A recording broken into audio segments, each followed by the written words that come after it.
Welcome to the Lion of Judah Discipleship Journey Seminary. My name is Benjamin J. Theophilus, and I'm coming to you from the Christian Church of God from Jerusalem.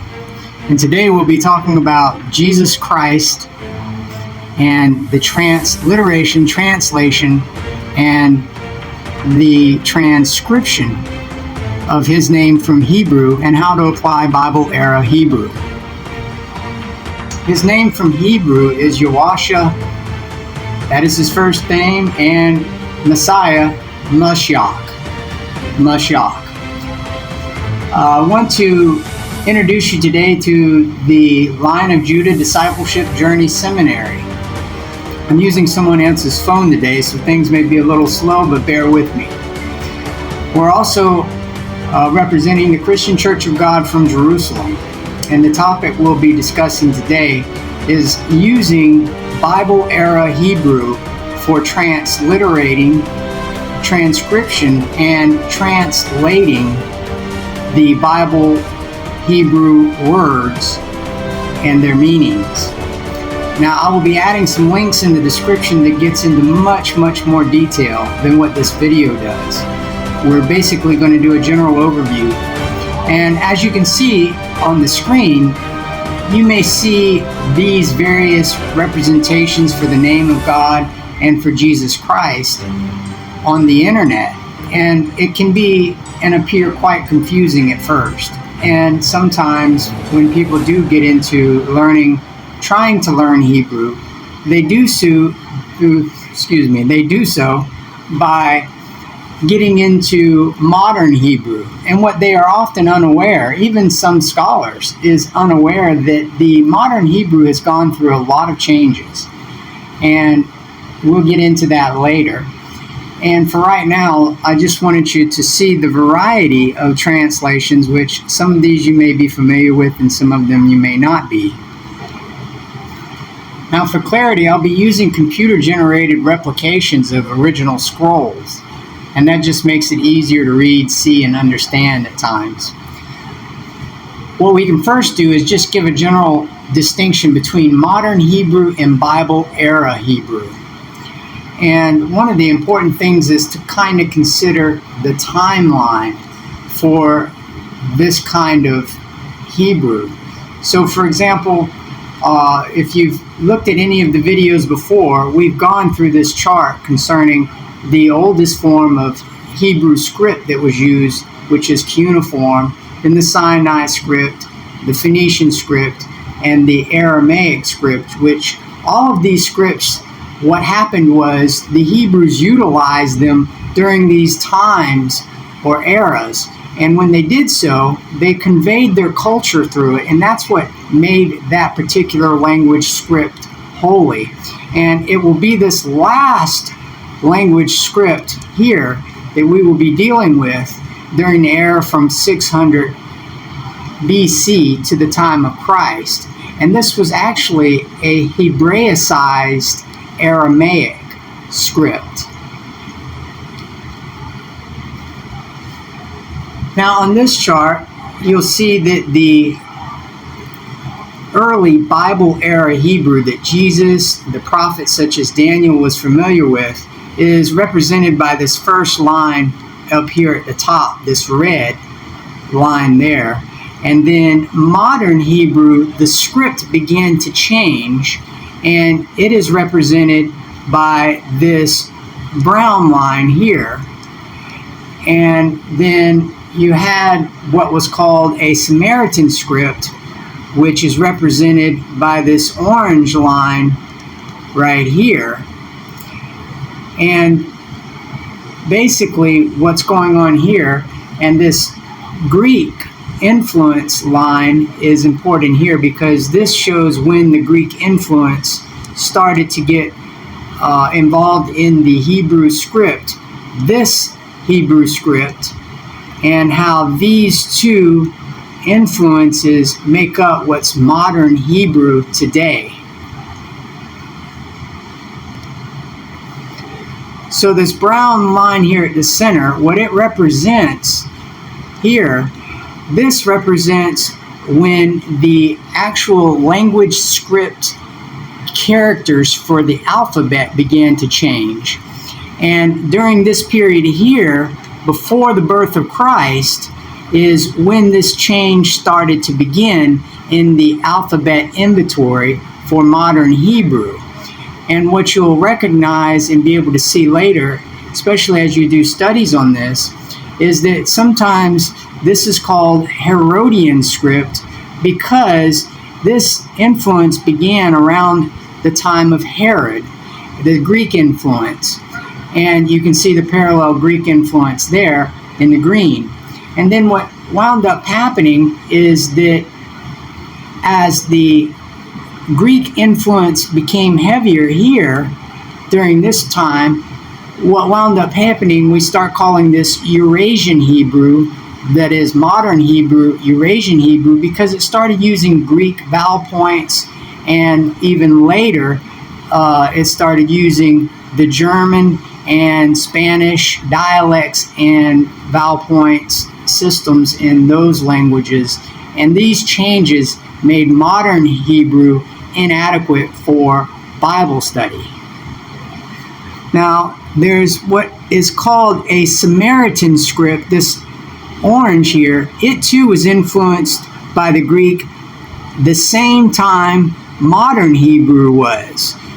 And this Samaritan script represented the old first books of the Bible, excluding the prophets. And we don't see any evidence that Jesus Christ used any of the Samaritan texts. We do see him quoting from the prophets, which used this text up here, which is the Imperial Aramaic. This is the text that was used by Daniel and would have been utilized by Jesus Christ in helping his disciples for the manuscripts that were preserved in that Hebraicized Aramaic, what we call Hebrew. Now, during the time of the Masoretes, which was around 600 AD, this began to create a manuscript around the time about 600 AD. I'm sorry for that mistake there. Here we go. Around 600 AD, this type of Hebrew was being utilized to copy this older script, the Aramaic script. And so we have a combination in things such as tools for Bible study called, like the Strong's Concordance, for example, that says the Hebrew and Chaldean or Aramaic dictionary. And what's taking place is it's utilizing this new Hebrew script and its vowel point influences from the Greek as the latest copy of the manuscripts we have, and it sometimes translates and quotes this older Aramaic Hebraicized script. So to make that clear, you often have a lot of modern Bible study tools using modern Hebrew script and sometimes this older original script, and they're calling this new script Hebrew and the old script Aramaic, when in fact the old script is actually Hebraicized Aramaic, which was Hebrew in the Aramaic script. And this new script is Herodian script. It began during the times of Herod, for example, and was standardized under Herod before, or getting standardized by the time Christ was born. It wasn't standardized before the birth of Christ, which means all the script characters as we have them today in modern Hebrew were not yet developed by the time of the birth of Jesus Christ. So we often have this new Hebrew script translating and bringing into the present that script and this older script in some tools such as the Strong's Concordance, and we'll get into that more later. So for example, here is what some of the modern Hebrew script looks like, the Herodian or Eurasian Hebrew, and often this will have vowel points, which we'll talk about later. this is what some of the Samaritan script looked like. And as I said, it is no evidence that Jesus actually used this Samaritan script. And so if you remember the timeline that I showed you earlier, we were speaking about the various scripts that were used. This, for example, represents the earliest script of Hebrew that would have been used by, for example, Shem all the way up to Abraham. And the next script during the times of the Exodus looked something similar to this, which was more pictographic. And this is derived from the Egyptian hieroglyph script. And this was like during the times of Moses to the times of the judges, for example. And then during the times of the judges, they were using a script. It was a Phoenician script. And if you look down here at the very bottom, it looked like that. And then after that, you have this script that is in this main manuscript right here. This is the Imperial Aramaic, what it looked like. And this is what would have been utilized, for example, by Daniel, the prophets, leading up to Christ, and what Christ would have utilized in the manuscripts that were preserved there. And in some of those manuscripts, it is possible that this Phoenician script for the name of God could have been used to show what it looked like during the times of the kings era of Israel, what the Tetragrammaton, or the common name of God using the 4 letters YHWH, would have looked like. And this script here is doing pretty much like what we do in modern English. You'll see in modern English, for example, we'll write our sentences out like this, and then when we get to Hebrew, we tend to quote the Hebrew from either the modern script or the Hebraicized Aramaic script, and then we'll get back writing into English. So briefly, what are the main differences between Hashwar Hebrew, which is Bible era Hebrew, and modern Hebrew or Eurasian Hebrew? So the main difference between Hashwar and Eurasian Hebrew is that other than the letter script that we talked about, where some of the characters were being modified under the Hasmonean and Herodian era, there also became during that time a heavy influence by the Greeks. And that's because the Greek Empire under Alexander had become very influential after the Persian Empire of Cyrus and Daniel, for example. And what wound up happening is this Greek influence began to have its way into culture. There was some resistance in certain areas, but eventually modern Hebrew began to take on the vowel points and the Greek characteristics, and wound up having that influence enter Hebrew, especially after the decline of Hebrew, when it was not really spoken widespreadly anymore. And so what wound up happening is that you had later an additional layer of complexity is the Greeks, the Germans, the Spanish, and other type of language dialects also added their dialect differences to those Greek vowel points. And so you begin to have a variety of different translations of a particular word or sentence, and this began to add more complexity than what was originally in Hashwar Hebrew. Now, Hashwar Hebrew differs in a number of ways. First of all the alphabet letter inventory, all the letters are consonants, not vowels or long vowels. So, for example, the Y does not have an E sound. The first letter, Aleph, for example, does not represent a long A or long E or any vowel for that matter. And there is no, for example, representing any of those characters by an apostrophe instead of an actual letter for letter transliteration. So that's one main big distinction. The next is that as you'll read about Imperial Aramaic and the Hebraicized Aramaic from that, it was highly standardized, which means that there was distinct syllabic structures. It was very simple to learn and teach. It was not difficult. There weren't a lot of vowels to learn and various vowels and different vowels, because in Hashwar Hebrew, the vowels, as you'll see, were not only not represented, but they were not emphasized either. And so you'll begin to see this distinction as we use for teaching the Hashwar Hebrew. We use all one type of vowel, which, and you think of long vowels, these are all semi-vowels or short vowels that we use.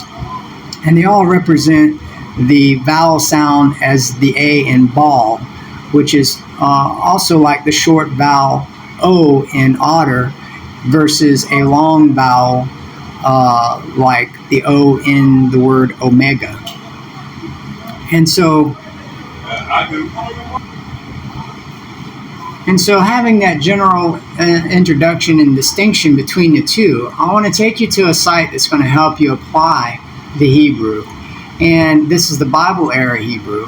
So if you were to go to the description, you'll find this link to how to apply Hashwar Hebrew on Quora.com. And if you scroll down, you're welcome to read this article. It talks about some of the history of the letters and how we get to modern Hebrew, as well as some of the changes that have taken place. But what's important is charts.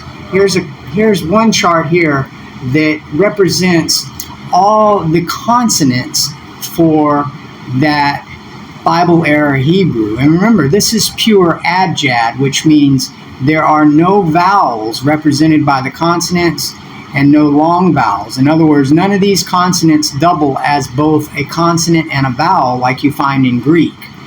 And none of these are having an inferred vowel that is a long vowel. So there's no, for example, for the letter B, there's no bay.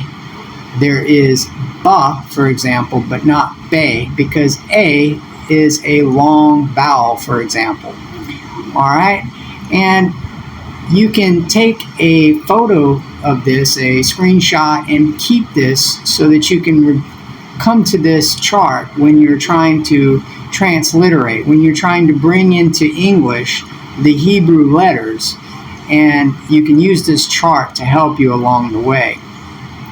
Now here is another chart. This just gives the names of the letters using examples of semivowels. So for example, right here at the top right hand corner, when we have Halep, we see that there is no long vowels. There's no Halep or Halup. It's Halep. Halep. Same thing with the rest of these. These are all short vowels. Bayat, Bayat, for example. All right? And as we move down, there's another important chart. Remember, I talked about how highly standardized the Bible era Hebrew is. This chart gives you a representation of how the syllable structure for nouns, root words, even compound root words, and names, for example. And you'll see this in action here in just a minute. But these charts are very helpful in beginning your attempt to use and apply Hashwar Hebrew. Now, there are three terms that are helpful in explaining what we're doing today. First is what we call transliteration, and then there's transcription and translation. And so you can see from this chart here that we have the Bible actual characters for the Hebrew here. These are actual Hebrew characters even the characters that were Hebraicized Aramaic. These characters represent that. And then what we have next is what's called the transliteration. All right, Hebrew reads from right to left. And so what we have here is the transliteration, where we have the Y, the W, and the M. And then over here we have the C, the P, the R. Well, we turn this around because English reads from left to right. So we would be going in the other direction, and that's what this little arrow here indicates. And so when we turn this around, we have just the letter for letter representation. That is the transliteration. And then after that, we have what's called the transcription, which is how to pronounce and write it so that a person knows how to pronounce it. This has to do with being able to place semivowels in there so that a student could see in remembrance and help with not only the semivowels, but more importantly, the syllabic structure for a word.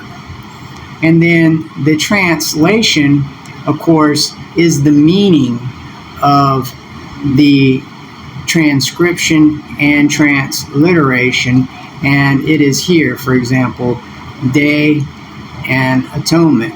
Now, what you'll notice is how this is Bible era transcription for day is YWM, and it's pronounced Yawam.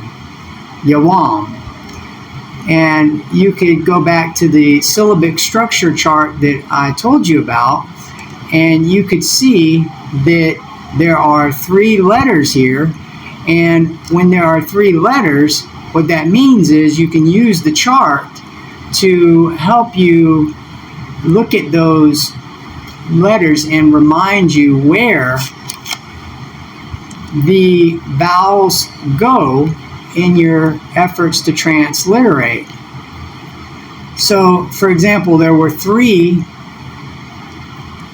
consonant letters, and if we go to our chart here, we go to number 3, and number 3 gives us the consonant, the vowel, consonant, consonant. So this was Yawam. Yawam. All right.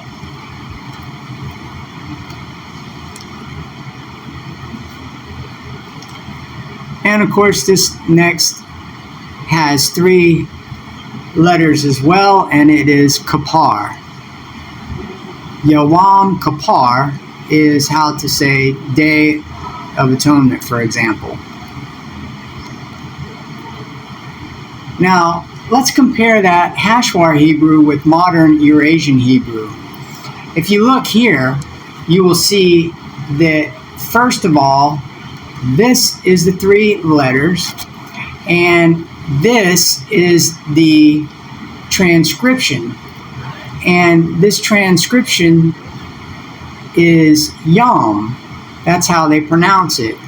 And they also do the next 3 letters for atonement as Kippur. Kippur. Now, the problem here is that there is a representation of this W as an O here, Yom, which is a no-no in Hashwar Hebrew. No consonant doubles as a vowel or serves as a vowel. It is a consonant. And the other thing that is problematic here is that if you look at their rendering of their transliteration down here at the bottom left hand, you'll see that there is a W there. Now that W is modernly added. It's not in the original manuscript for that root word. And you say, well, how do we know that? Well, if you go and you use the Strong's Concordance, you can get a Bible study app and one that has a concordance. And when you install it, for example, it looks like this one right here. And you can go into this app and it has the concordance that is the original Hebrew linked to the English word by number system. So if we were to punch in Day of Atonement, so you can see here, we'll go into Atonement, and you can see that there is only 3 letters, and this is Kapar. It has no Wa or 4th letter, for example, there to represent the U, Kapur sound. And what happened was the Greek influence vowel points that created this pur sound. What the modern Hebrew did was they added a letter, W, to make up for this shortcoming in the Greek pronunciation. In other words, they added a W to make a Greek vowel sound instead of just being faithful to the original.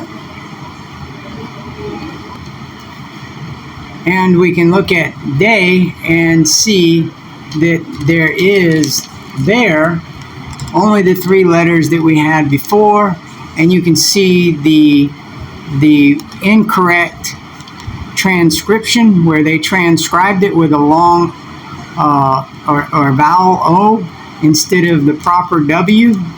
So we have a W represented in the modern Hebrew as Yam, as in O, Yam, and also Ur, which is a no-no, big no-no. And you can see the pronunciation there incorrectly as Yom.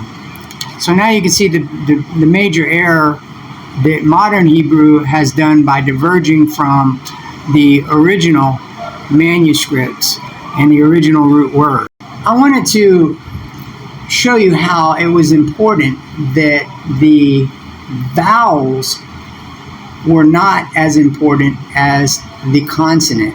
And one example is, you may recall how someone in Judges 12:6 was being tested on how they pronounced a word which is translated to English by modern Hebrew as shibboleth. And you could see here there was a speech that was different, which was sibboleth. Now, what happens is there was only one letter that was off here, and that letter represented this SH and this S. The problem was not with vowels. Vowels did not change the meaning. It did not. It didn't change, and this is primarily because the vowels were all the same in the general pronunciation of things. There was not a lot of variation in vowels. There's no evidence for that. In fact, the evidence suggests that all these vowels were all the same, and what was being focused on was the consonant. Of course, in modern times, it's difficult for people to jump from a language that has so many variations in vowels to go to a language that doesn't. And so we've kind of helped for people to make that transition by having some of our Hashwar Hebrew have a variation of semi-vowels, such as U or an A, but technically, and for students, we do not have the evidence for those vowel variations. What we do have is the evidence that it was highly standardized. The vowels were not very important, and they appeared to be all the same kind of vowel, and the emphasis was on the consonants. And this is a good example of showing how that is the case in this verse of Judges 12:6. So if you happen to click on shibboleth and you see the Hebrew there, what you notice is the first letter here is the shun, the letter that has the SH sound. And then when you compare it with the sibboleth, you notice that it has a different letter, the samak, and it represents the S sound. But the rest of the characters are the same. So for example, let me get that off of there. The rest of the characters there are the same. And you can see that as well in this other transliteration in terms of these letters there. So the only character that changed was the very first one. Now, before we get to the manuscript example, let's look at the root word for beginning. If we notice here in the Strong's Concordance, you have in the beginning, but this number here represents only the first part, which is beginning, and these other parts of speech are not represented by this number. This other parts of speech, as you'll see from the manuscript, is represented by a different character. But again, as I say, Strong's tended to represent mainly the root words, the main words in their root form as well. So if we wanted to see the word beginning in its root form, which is very important when you're trying to learn Bible Hebrew, Bible era Hebrew, it's good to learn the roots first, because then you are able to identify also what the prepositions or prefixes, for example, how they are distinguished from the root, and vice versa. If you know the prefixes, then you can get an idea of when there may be a prefix that is just before a root word. But in this case, we go to beginning, and if you wanted to, you could count these letters. And you see here, there's 1, 2, 3, 4, 5 letters. Now, you have to be careful and not to overlook the little small letter there. It's a yod. It kind of looks like that. I don't know if you can see that. It's a small letter there. So you want to count that when you do. And if you did, what you would have here, if we were to try to do a transliteration, what you have is you have an R, and then you have an H. This represents the aleph. So sometimes we put a mark there so that the student could know that if he saw this H in English and there's a mark above it, that it's representing the aleph rather than the ha. And then after that, we have the shun. Now the shun has a mark above it in English transliteration because it lets the student know that this S is represented by a Hebrew character that has an SH sound, as in shut or shall. And then the next character is a Y, and then the last character a T. And so if we were to have this, that's the transliteration. If we were to do a transcription, then we would have this transcription would look with an R, A, the H with the symbol above it if you wanted to, the S. If you did the H, you could do that, or you could just put the little symbol above that S, and then you have the semivowel there, and then you have that. All right, and this would be pronounced Rashayat, Rashayat, Rashayat. Okay, now if you did use this S with this symbol above it, there would actually be no need to put that H there if the student knew that this S had that and he knew what that mark is. He would automatically say Sha instead of Sa. So he would say Rashayat.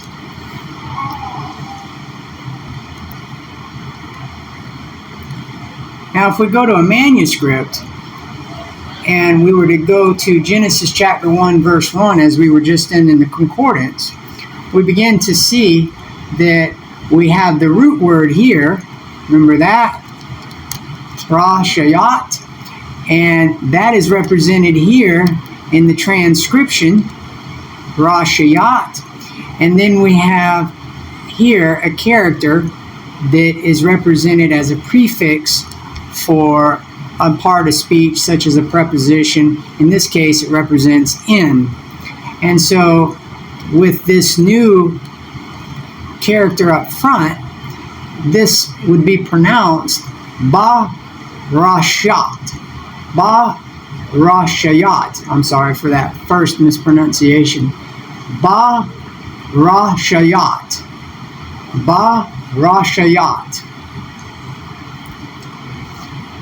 And if you wanted to, you could continue and go through each of these and do a transliteration and a transcription, and then of course the translation. And this is a popular one, just to kind of give you an idea of difference between modern Hebrew and Hashwar Hebrew. This Hebrew right here is often translated as Elohim, and either a I here, or this might be two E's or even a Y, but Elohim is often how that is translated. But remember, there is no long vowels, and there is no consonants that represent an E, so that doesn't work. And there is no long vowels, as in the Elohim, that's wrong. And so we begin to see how modern Hebrew has diverged away from early Hashwar Bible era Hebrew. And by restoring the consonants, we also begin to see some harmony and uniformity throughout the scriptures. And so, for example, this particular word, since it's a root word, we can count these, and this would be 1, 2, 3, 4, 5, and we could go to the syllable chart, and if we didn't remember where the vowels go, and we could then get an idea where the vowels go, and then we would have a better way of learning how to pronounce it as Hal Hayam, Hal Hayam. And that is the transcription. This is the transcription for the translation, which is God. So how does this help in Bible study and say for the name of God?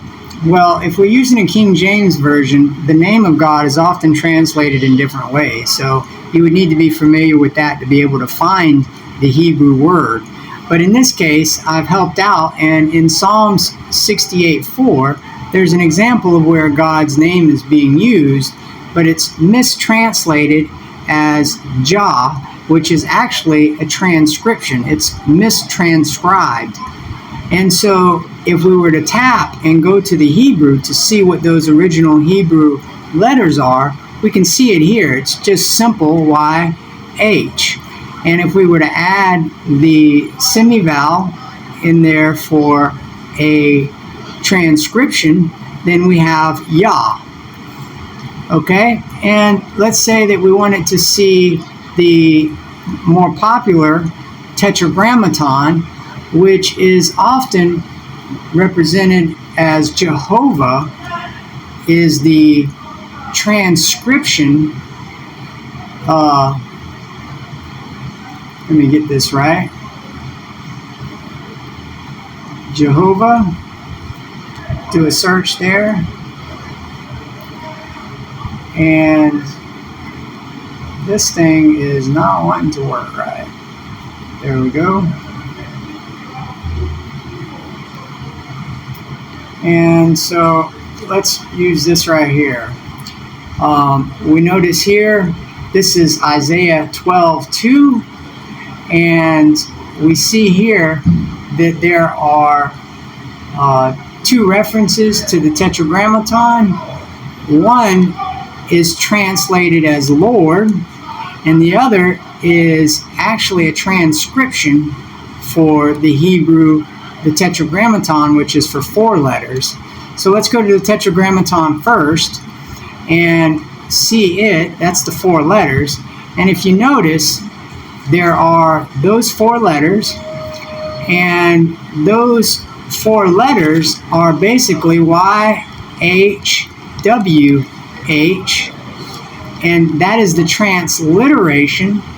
And if we were to do a transcription, we could put the vowels right here to help us remember the syllabic structure, which is Yahweh, Yahweh.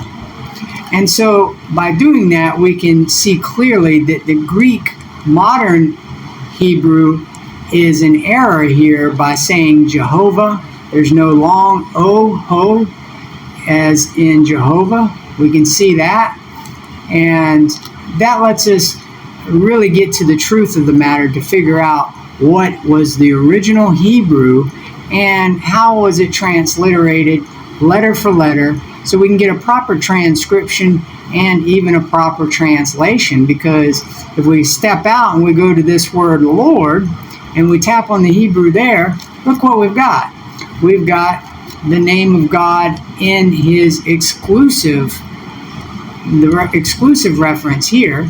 So basically what's happening is that this is the Hebrew, and they did not do, in this English translation, they did not do a transliteration here. They did not do a transliteration, nor did they transcribe it. They completely used a different word, Lord, to represent Yah. And this would be, if it was rendered right, it would be for, it would be for Yah, Yahweh is my strength. And a comma would be there, Yah, Jehovah. And you say, well, darn, what's the difference?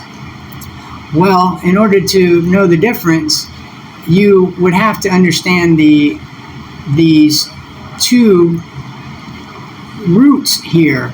YH is a root for Yah, God's name, and Wah is actually a suffix from another root, which means fraternity. And you could see this in brotherhood. If you looked up brotherhood, for example, you'll see that it is a compound word. And here it is here, brotherhood. So let's go to the Hebrew, and you can see the Hebrew here. And basically what we're having is the H, right? And then the C, and then the W, and then the H.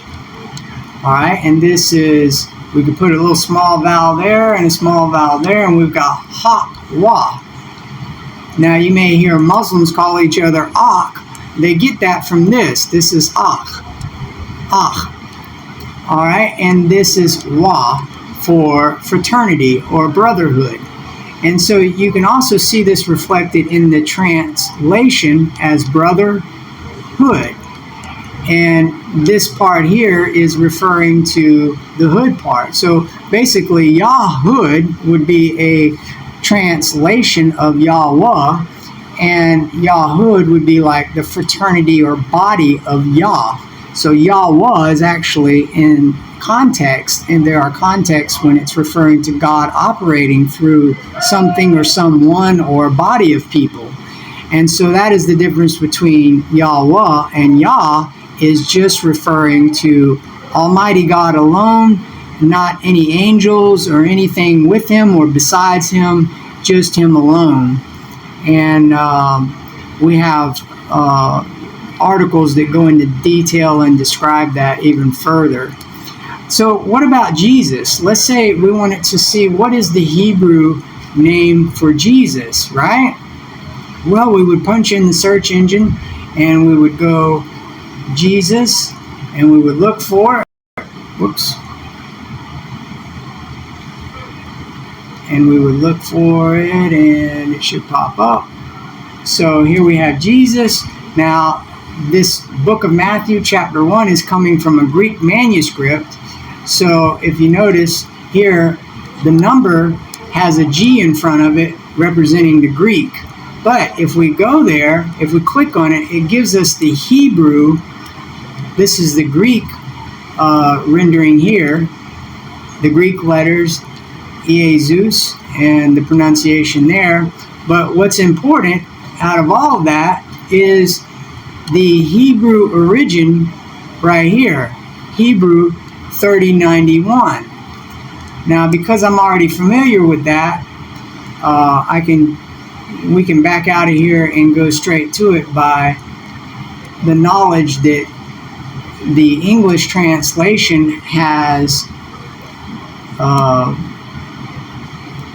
made this transcription Joshua from that Hebrew. And you can see that here. For example, we have Joshua as the mistranscription, and here is the Hebrew number.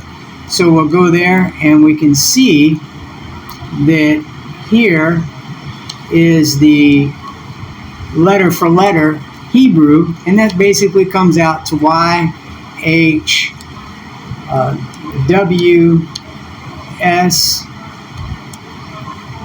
with the little thing above it, and G. So if we put the vowels, this is the transliteration. If we put the vowels there, and what we have is Yawasha. If you wanted to emphasize that G a little more, for a little more Hebraic flavor, then it would be Yawashug, almost like the end of the word jug, Yawashug, Yawashug. But most people say Yawasha. God knows what we're talking about there. So if you want it to be technical, you could. And if not, there you have it.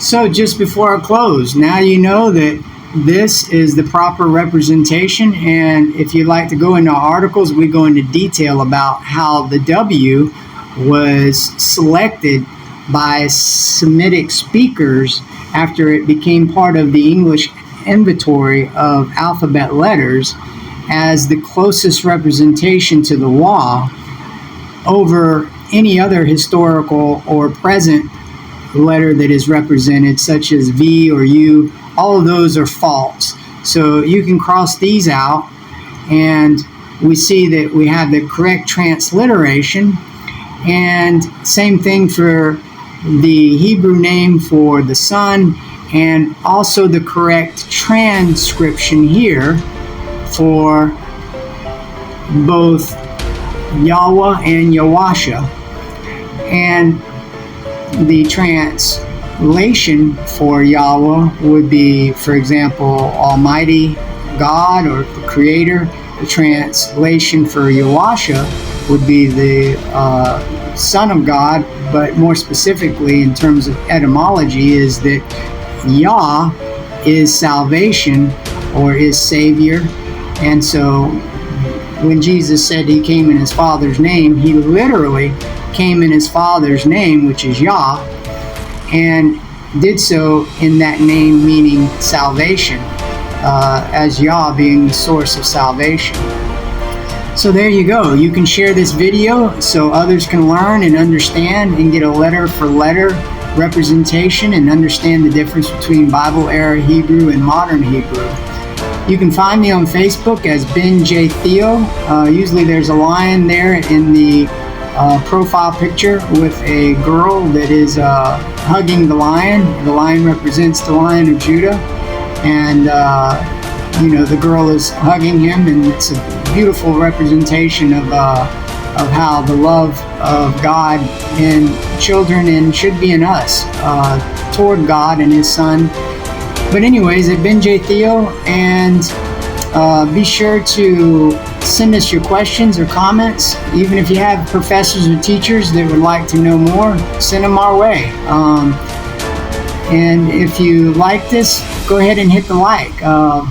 Perhaps it will draw other people to come learn and see the difference for themselves and be able to easily use this video to share and teach Hashwar Hebrew and understand the difference between Bible era Hebrew and modern Hebrew and how to apply it.